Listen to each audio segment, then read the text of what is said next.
सो कल हमने chapter start किया था अल्टरनेटिंग करंट। अल्टरनेटिंग करंट क्या है, उसके थोड़े टर्म्स, बेसिक टर्म्स हमने देखे, and the basic difference between alternating current and direct current, that we have seen. Okay, now the next is mean और average value of alternating current. जो alternating current है उसकी मीन वैल्यू, मीन मतलब average, वही हम बोलते हैं वही। ओके, तो वो हमें कैलकुलेट करनी है। अब वो हम कैसे कैलकुलेट करेंगे? ओके, क्यों? जैसे जनरली मीन वैल्यू कैसे कैलकुलेट करता है? एवरेज वैल्यू, जैसे कि 10 वैल्यूज हो, सो सारी 10 वैल्यूज का सम कर देंगे डिवाइडेड बाय 10, वही करते हैं ना हम। तो वैसे ही हमें एवरेज फाइंड करना पड़ेगा। क्यों एवरेज फाइंड करना पड़ेगा? क्योंकि डायरेक्ट करंट में तो कांस्टेंट करंट है, I is equal to 2 ampere, तो वो 2 एम्पियर ही रहेगा। लेकिन यहाँ अल्टरनेटिंग में तो बढ़ रहा है, कम हो रहा है, बढ़ रहा है, कम हो रहा है, ऐसा हो रहा है। ओके, सो उसमें हमें एवरेज वैल्यू लेनी पड़ेगी। ओके, अब एवरेज वैल्यू ले तो कैसे ले? ओके, एवरेज वैल्यू ले तो कैसे ले? जैसे कि हमें पता है कि हम I को साइन फंक्शन, करंट को साइन फंक्शन के तौर पे रिप्रेजेंट करते हैं लाइक दिस, कि जैसे जैसे टाइम पीरियड बढ़ रहा है वैसे वैसे करंट ऐसे बढ़ रहा है, देन कम हो रहा है। ये फर्स्ट कंप्लीट साइकिल हो गई, फिर अगेन बढ़ रहा है, फिर कम हो रहा है। ये हमने कल भी देखा था। डन, तो ये हमारी साइकिल है। नाउ अब अगर हम एवरेज लेंगे तो एवरेज लेंगे तो जीरो आ जाएगी। कैसे? देखो, अगर यहां कंटिन्यूअसली बढ़ रहा है, बढ़ रहा है, बढ़ रहा है, बढ़ रहा है, और हाफ साइकिल तक वो बढ़ा, और फिर वापस उसी वैल्यू से हाफ साइकिल तक कम हो रहा है, तो 0 टू t वैल्यू तक अगर हम क्या ले लेंगे? 0 टू t वैल्यू तक हम ले लेंगे एवरेज वैल्यू, तो वो तो जीरो हो जाएगी, क्योंकि बढ़ा भी है और कम भी हुआ है। सिंपल है। ओके, सिंपली जैसे कि 10 नंबर, वैसे ही 10 नंबर है, 10 नंबर का एवरेज करना है तो पहले 5 नंबर है 1 2 3 4 5, और बाकी के 5 नंबर है -1 -2 -3 -4 -5। अब ये 10 नंबर का एवरेज निकालना है तो हम क्या करेंगे? सबका सम डिवाइडेड बाय 10, तो -1 + 1 -2 + 2 -3 + 3, ये सब कुछ कैंसल्ड हो जाएगा, तो ऊपर आ जाएगा 0 और नीचे आ जाएगा 10, तो 0/10 तो 0 हो जाएगा, तो हमें एवरेज वैल्यू मिलेगी नहीं। ओके, तो दैट इज द रीजन। कभी कभी क्वेश्चन में ये भी इंपॉर्टेंट क्वेश्चन है, पूछ लेते हैं कि we don't find the mean value और average value of current for a complete cycle. For एक कंप्लीट साइकिल के लिए हम मीन और एवरेज वैल्यू नहीं फाइंड करते। What are the reason? Okay, so reason है कि if we are finding the average value for a complete cycle, in a complete cycle, the half cycle is first half cycle is a positive half cycle, and another half cycle is a negative half cycle, behaves as a sine function, and therefore if we add up all the values it will become 0. That's why for a complete cycle we are not finding the average value. लेकिन average value तो find करते हैं, हाँ, complete cycle के लिए नहीं करते हैं। क्यों नहीं करते? क्योंकि उसकी वैल्यू 0 आ जाती है इसलिए। तो ये उसका जस्टिफिकेशन है, ये क्वेश्चन पूछा जाता है। ओके, सो देखो लिखा हुआ है मीन और average value of alternating current is that value of steady current which sends, समझाता हूं, पहले पढ़ते हैं, which sends the same amount of charge through a circuit in a certain time interval as it sent by an alternating. समझते हैं, वो समझे उससे पहले भी, ये समझे, ये जो पढ़ा हमने वो समझे उससे पहले भी। अगर हमने बोला कि 0 टू t में प्लस माइनस दोनों है, 0 हो जा रहा है, तो ठीक है, हम पूरा साइकिल नहीं लेते, हम आधा साइकिल लेते हैं। ओके, तो हम लेते हैं कहां तक, कहां से कहां तक? 0 टू t/2 तक। टाइम पीरियड कौन सा? 0 टू t/2। तो 0 टू t/2 में जितने भी होंगे वो सारे जो पॉइंट्स है, मतलब हर एक टाइम पर से 0 टू t/2, वो t/2 है सपोज 1 मिनट। ओके, तो 1 मिनट मतलब 60 सेकंड, तो पहले सेकंड में क्या थी करंट की वैल्यू, दूसरे सेकंड में क्या थी करंट की वैल्यू, तीसरे सेकंड में क्या थी करंट की वैल्यू, वैसे 60 सेकंड तक जाएंगे हम। करेक्ट है, और डिवाइड बाई 60 कर देंगे तो हाफ साइकिल का एवरेज मिल जाएगा। करेक्ट, समझ में आ गया? पूरे का इसलिए नहीं गिनते क्योंकि पूरे का गिनेंगे तो आंसर 0 आ जाएगा। Done. So that's why return देखो for a complete cycle I average is equals to 0। Okay, so now we are finding for a say half cycle. Okay, चलो हाफ साइकिल के लिए फाइंड करते हैं। तो हाफ साइकिल के लिए कैसे फाइंड करें? तो एक तो डेफिनेशन से फाइंड करो, जो हमारी एवरेज मीन, ओके, मीन और average value of alternating current की डेफिनेशन है, उससे फाइंड करो। ये जा क्यों नहीं रहा?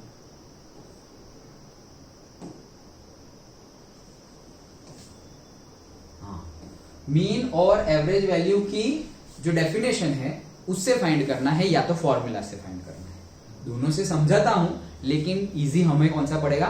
फॉर्मूला वाला। ओके, तो देखो अब समझते हैं ये जो लिखा है वो, ये मीन और average value of alternating current मतलब क्या? मतलब वही करंट, वही कांस्टेंट करंट, जो एक कांस्टेंट करंट है, ऐसा समझ लो, एक कांस्टेंट करंट है, वो कांस्टेंट करंट की वैल्यू जितनी होगी उतनी ही हमारी अल्टरनेटिंग करंट की वैल्यू होगी, ऐसा हमने मान लिया। तो ये कांस्टेंट करंट की वैल्यू कितनी होगी? क्या सब कुछ सेम? तो सब कुछ सेम होगा तभी हम बोल सकते हैं कि ये दोनों इक्वल है। मतलब कि एक पर्टिकुलर टाइम पीरियड से स्मॉल टी में, स्मॉल टी आई क्या होता है? I is equal to Q by T basic. तो एक पर्टिकुलरली टाइम पीरियड से स्मॉल टी टाइम पीरियड में, ओके, टाइम पीरियड मतलब स्मॉल टी टाइम में, स्मॉल टी टाइम में एक पर्टिकुलर सर्किट में रेजिस्टेंस भी लगा हुआ है और जो करंट हमारा कांस्टेंट है, डीसी वाला, हाँ डीसी वाला, डीसी की बात कर, डीसी का जो कांस्टेंट करंट होगा, अगर एसी में हमने सेम रेजिस्टेंस लगाया हुआ है, वहां पे सपोज 2 ओम लगाया हुआ है, यहां पर भी 2 ओम ही लगाया हुआ है, वहां जो सेम सर्किट है वैसी डिक्टो सर्किट यहां पर है, लेकिन यहां पर जो सोर्स है वो डीसी सोर्स है और यहां पर जो सोर्स है वो एसी सोर्स है, सिर्फ इतना ही डिफरेंस है। ओके, तो अगर पर्टिकुलर टाइम स्मॉल टी में ये current I suppose 100 coulomb charge pass कर रहा है, I is equal to Q by T, तो 100 कूलम, क्यू मतलब चार्ज और उसका यूनिट क्या है? कूलम, तो 100 कूलम चार्ज पास कर रहा है, तो उसने सपोज 1 मिनट लिया, आई ने कितना, मतलब I is equal to Q by T, तो वो टी है 1 मिनट और क्यू है 100 कूलम। ओके, सो 1 मिनट में 100 कूलम चार्ज पास किया। ओके, ये सर्किट में, तो ये सर्किट में भी 1 मिनट में 100 कूलम ही चार्ज पास हो रहा हो, तो हम बोल सकते हैं कि ये जो कांस्टेंट आई था वही आई यहां पर हम ले सकते हैं। समझ में आया? अब फिर से पढ़ रहा हूं डेफिनेशन तो क्लियर हो जाए।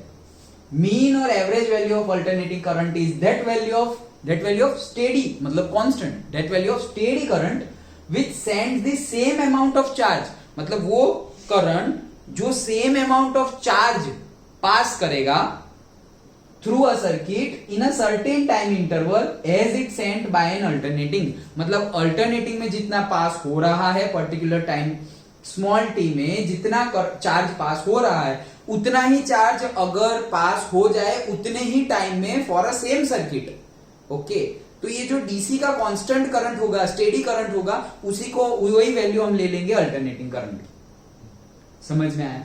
अभी फिगर से समझते हैं तो एकदम कंप्लीटली समझ में आ जाएगा। देखो, जैसे कि हमारे पास ये सर्किट है, रेजिस्टेंस है और ये हमारा एसी सोर्स है। एसी सोर्स है तो ये करंट क्या है? एसी करंट है, अल्टरनेटिंग करंट है। अल्टरनेटिंग करंट को हम डिनोट करते हैं आई नॉट साइन ओमेगा टी, कल हमने देखा था। ओके, अब सेम सर्किट है मेरे पास, सेम सर्किट मतलब ये जितना वायर जितना लिया हुआ है ना उतना ही वायर यहां लिया हुआ है, लेंथ की बात कर रहा हूं, क्रॉस सेक्शन भी सेम है, रेजिस्टेंस जितना है उतना ही सेम रेजिस्टेंस है। ओके, और यहां पर डीसी सोर्स है, यहां पर एसी सोर्स है, यहां पर डीसी सोर्स है, डायरेक्ट करंट, बैटरी ले ली हमने। ओके, टर्मिनल वाली बैटरी ले ली। तो यहां पर सपोज यहां पर 1 मिनट में 100 कूलम चार्ज पास हो रहा है और अगर यहां पर भी 1 मिनट में 100 कूलम चार्ज ही पास हो तो यहां का जो करंट होगा वही हम यहां पे करंट ले लेंगे। सिंपल है। Okay, I is equal to this I, ये कौन सा I है? अल्टरनेटिंग करंट की इंस्टेंटेनियस वैल्यू है, कल हमने देखा था। So this is instantaneous current for AC circuit. Okay, and this is direct current और instantaneous current for a DC circuit. Done. Okay, तो हम कब ये this I is equal to this I कब ले सकते हैं? जब पूरी की पूरी सर्किट सेम हो, रेजिस्टेंस भी सेम है, टाइम पीरियड भी सेम है, और वही सेम टाइम पीरियड में सेम चार्ज पास हो रहा हो। यहां पर भी 100 कूलम, यहां पर भी 100 कूलम, तो कूलम बाय टाइम आई जो आएगा वही आई यहां ले लेंगे। आ गया समझ में? So this is our mean और average value of alternating current. Alternating current बढ़ रहा है, कम हो रहा है, बढ़ रहा है, कम हो रहा है, तो यहां पर तो हमारे पास करंट है आई, लेकिन यहां पर कोई वैल्यू तो चाहिए होगी ना हमें कि मीन वैल्यू कितनी है भाई। बढ़ भी रहा है, 2 एम्पियर भी हो गया, फिर वापस 0.5 भी हो गया, फिर वापस 3 एम्पियर भी हो गया, फिर वापस 1 एम्पियर भी हो गया, तो ये बढ़ रहा है, कम हो रहा है, बढ़ रहा है, कम हो रहा है, तो हम वैल्यू कौन सी ले? तो इंस्टेंटेनियस वैल्यू आई लेनी पड़ेगी। लेकिन वो भी कैसे फाइंड करें हम? मीन वैल्यू फाइंड करनी पड़ेगी। तो मीन वैल्यू कैसे फाइंड करें? तो ये उसकी डेफिनेशन है। तो एक तो डेफिनेशन से फाइंड कर सकते हैं लाइक दिस। कैसे? कि भाई एक जैसी वो सर्किट है अल्टरनेटिंग सोर्स की, वैसी ही डायरेक्ट करंट सोर्स की हमने सर्किट ले ली। मतलब वायर की लेंथ सेम, वायर का क्रॉस सेक्शनल एरिया सेम, जितना रेजिस्टेंस यहां है सपोज 10 ओम, उतना ही रेजिस्टेंस यहां है 10 ओम, और यहां पर 1 मिनट में टाइम कितना है? 1 मिनट और 1 सेकेंड और वॉट एवर टाइम, 1 मिनट में सपोज 100 कूलम पास हो रहा है चार्ज, तो यहां भी अगर 1 मिनट में 100 कूलम पास हो तो हम यहां जो डायरेक्ट करंट है वही हम ले लेंगे कि दैट इज द मीन और से average instantaneous current of AC source, और से एवरेज और से mean instantaneous alternating current. Understood? पक्का समझ में आ गया? Okay, sure. तो ये बाय डेफिनेशन था कि ऐसा हम करेंगे तो हम बोल सकते कि हाँ इतना तुम्हारा instantaneous mean instantaneous alternating current है। ये तो बाय डेफिनेशन हो गया। अब मैथमेटिकली भी देख लेते हैं। मैथमेटिकली, क्योंकि हमें तो फॉर्मूला चाहिए ना, हर बार हम ऐसे थोड़ी प्रैक्टिकल करने थोड़ी बैठेंगे, इतनी लेंथ इतना रेजिस्टेंस। तो मैथमेटिकली क्या है देखो, और एक एग्जांपल से अगर हम समझे तो, जैसे कि सिर्फ एग्जांपल के तौर पे है, ये थियरी में लिखना नहीं है। एक हमारा से नल है, टैप है, उसमें कंटिन्यूअसली फ्लो ऑफ वाटर हो रहा है, कंटिन्यूअस फ्लो ऑफ वाटर हो रहा है, 1 मिनट तक हुआ और तुमने देखा, ओके दैट्स इट।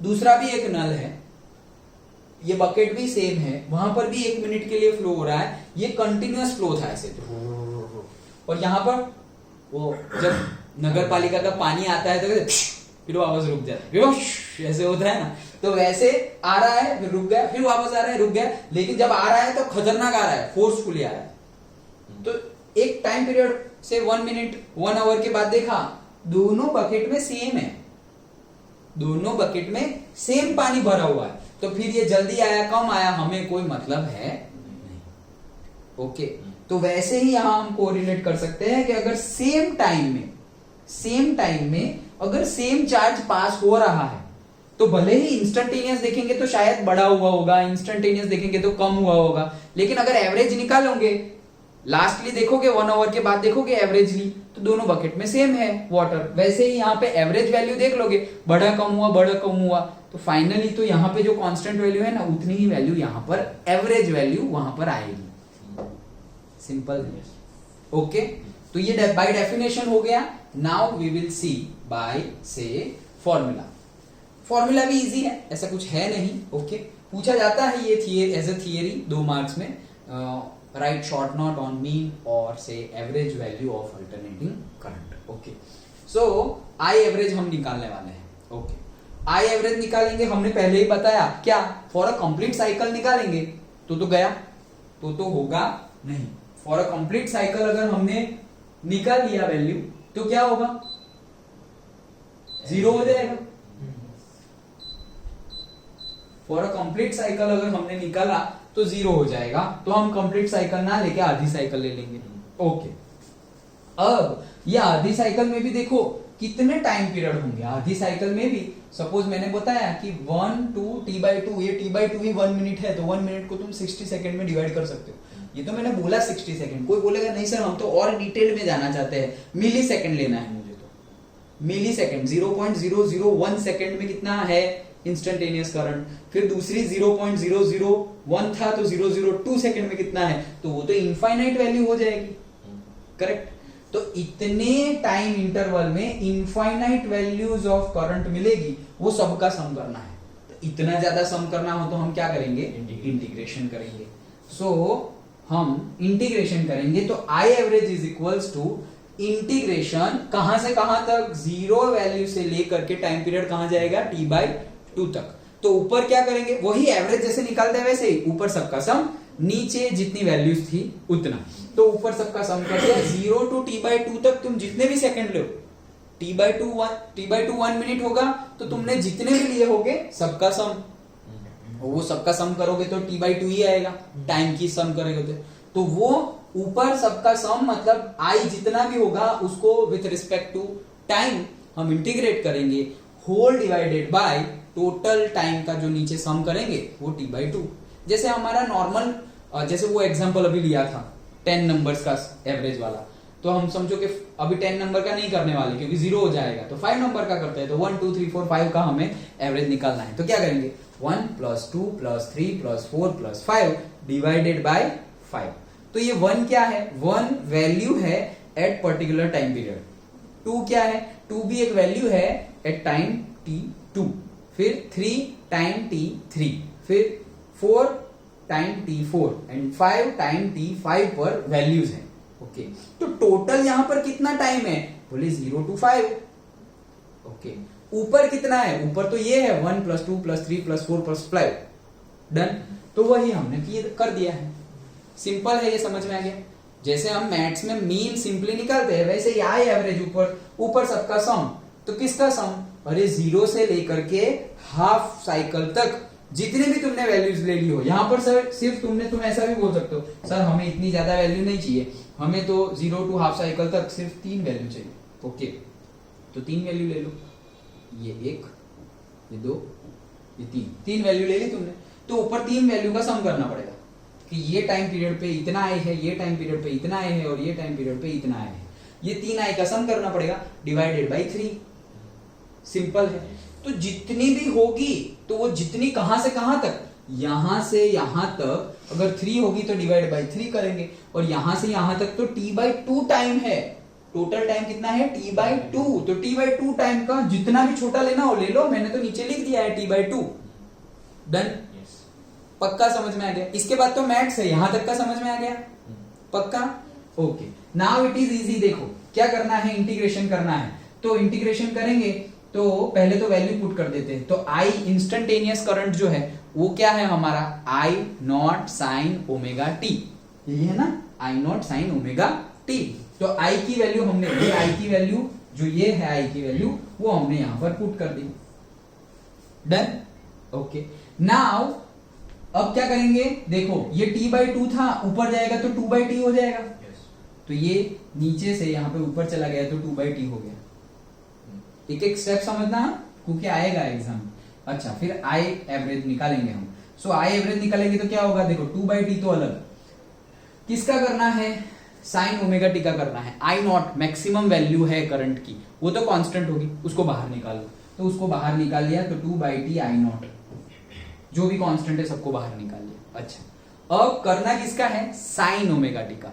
तो साइन ωt का, साइन का क्या होता है, से साइन t का इंटीग्रेशन क्या होता है, -cos t। डन, ये होता है।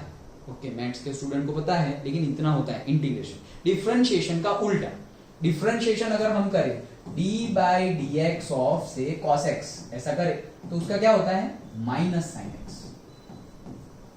cos x का डिफरेंशिएशन करें तो -sin x होता है, तो sin x का इंटीग्रेशन करेंगे तो -cos x होगा।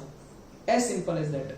ओके, फिर उसके अंदर डिफरेंशिएशन हमने और इंटीग्रेशन का वो याद है ना इस बार का लेक्चर, तो so that we have done. Okay, so chain rule भी देखा था हमने कि यहां तो x होगा तो ऐसा है, यहां पे 2x होगा तो d/dx ऑफ 2x है तो क्या होगा, इसको x मान लो तो cos x का होगा -sin x, तो ये 2x, लेकिन फिर से x का करना पड़ेगा तो ये * 2। तो वैसे ही इंटीग्रेशन में जो भी अंदर हो, यहां पर सपोज 2t है तो इसका हो जाएगा 2t, लेकिन t के आगे जो हो यहां पे मल्टीप्लाई में लिखते थे, यहां पे डिवाइड में लिखना पड़ता है। That is the rule. Okay तो वैसे ही यहाँ करते हैं। सो यहाँ पे क्या है, सिर्फ अभी कितना बाकी रहा है, इतना बाकी रहा है, साइन ओमेगा टी का करना है। तो साइन ओमेगा टी का क्या होगा, अगर सिर्फ साइन टी होता, विथ रिस्पेक्ट टू टी कर रहे हैं ना, तो साइन टी होता तो उसका हो जाता माइनस कॉस टी, लेकिन साइन ओमेगा टी है इसीलिए होगा हमारा minus of cos omega T, T के आगे ओमेगा है इसलिए डिवाइड बाय ओमेगा किया हुआ है। अगर नहीं होता तो नहीं करते, सिंपल। ओके अब जो लिमिट है वो पुट कर दो, तो 0 to t by 2, तो 0 to t by 2। Okay now आगे I average is equals to minus of 2 by t, तो ये माइनस कहां से आया, ये माइनस अंदर से बाहर आ गया, तो minus of 2 by t I not, और ये जो ओमेगा है वो भी बाहर आ गया, ये ओमेगा बाहर आया और ये माइनस बाहर आया, ओमेगा यहां आ जाएगा तो ओमेगा टी हो जाएगा, माइनस बाहर आएगा तो माइनस 2 आई नॉट हो जाएगा। डन। नाउ दोनों वैल्यू पुट की, तो पहले अपर वैल्यू पुट करनी है, फिर बीच में माइनस, फिर लोअर वैल्यू पुट करनी है। अपर वैल्यू है t by 2, तो यहां पर मैं लिखूंगा, माइनस तो बाहर निकाल लिया है तो यहां लिखूंगा cos ऑफ ओमेगा t की जगह पर t by 2 minus of cos of omega t की जगह पर 0, तो 0 इंटू ओमेगा क्या हो जाएगा 0, इसलिए लिख दिया है cos 0। Done. Okay now I average जो है वो क्या हो जाएगा, minus 2 I not upon omega T. अब ये -1 कैसे आया, देखो हमारे पास ये फॉर्मूला है, कल ही हमने देखा था, omega is equals to 2 pi upon T, कल देखा था ना। ओके एंगुलर फ्रीक्वेंसी का formula omega is equals to 2 pi upon T और omega is equals to 2 pi F, कल देखा था हमने। तो ये omega is equals to 2 pi upon T है, टी आगे चला जाएगा यहां पर, तो क्या हो जाएगा omega T is equal to क्या हो जाएगा 2 पाई। डन। तो ओमेगा कहां गया, ये रहा। ओके तो ये कितना है हमारा t by 2, तो ये जो ओमेगा t है उसकी जगह क्या आ जाएगा यहाँ पर 2 पाई, ओमेगा t की जगह क्या आ जाएगा 2 पाई, और ये 2 क्या हो गया, कैंसिल हो गया, तो cos पाई आ गया। ओके cos 0 की जो वैल्यू होती है वही cos पाई की वैल्यू होती है, बट माइनस में, करेक्ट। ये हमारा ऐसे, ये तो हमने किया है ना बहुत बार। यहाँ पे cos क्या है, cos 0 है, तो cos 0 क्या होता है 1। ओके फिर यहाँ पे 0, और ये मतलब यहाँ पे होता है 1,0, यहाँ पे होता है 0,1, फिर यहाँ पे -1,0 और यहाँ पे 0,-1। पहला साइन cos दिखाता है, दूसरा साइन दिखाता है। ओके तो cos पाई कितना है हमारा, अब यहाँ पे cos पाई की वैल्यू क्या आएगी -1, और cos 0 की वैल्यू क्या है 1, लेकिन आगे माइनस है, ये रहा तो -1, -2 हो गया, ये -2 हो गया, तो माइनस माइनस प्लस हो गया, ये माइनस और इनका माइनस प्लस हो गया, सो ये प्लस हो गया। अभी ये 2 into 2 4 I not upon omega T की वैल्यू तो 2 पाई है, हमने लिखी हुई है, तो ओमेगा टी की जगह वापस 2 पाई लिख दिया। तो ये 2 4 जा मतलब 2 2 जा 4, तो यहाँ पे 2 आई नॉट अपॉन पाई हो जाएगा, तो ये हो गया। अब सब कुछ रब कर दो, समझ में आ गया।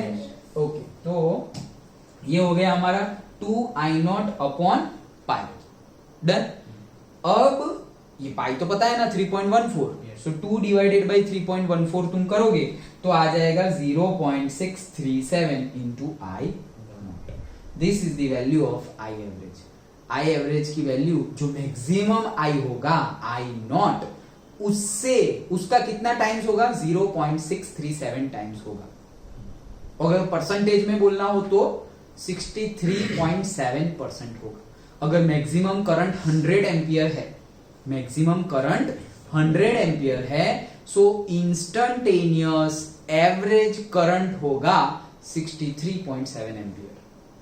क्यों? क्योंकि एवरेज 100 है, तो 100 का 100 तो 100%, तो उसका 63.7% परसेंटेज में गिने तो डिवाइड बाय 100 करना पड़ेगा, तो कितना हो जाएगा 63.7। तो अगर हमारा मैक्सिमम करंट 100 एम्पियर है तो इंस्टंटेनियस मीन एसी करंट कितना हो जाएगा 63.7 एम्पियर।